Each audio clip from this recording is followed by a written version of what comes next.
কি রে স্কুলে কি শিখছস? দাঁড়াও দাঁড়াও একটু ওয়েট করো, আমাকে শিখতে দাও, বসতে দাও।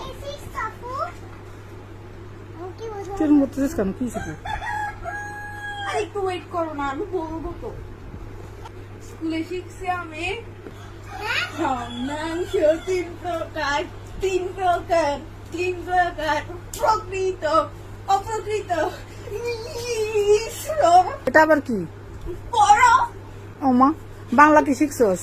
বাংলা বর্ণ দুই প্রকার, দুই প্রকার, দুই প্রকার, স্বরবর্ণ, ব্যঞ্জন বর্ণ, স্বরবর্ণ, ব্যঞ্জন বর্ণ। ইংলিশ কি শিখছস? ইংলিশ হ্যাঁ। letters to say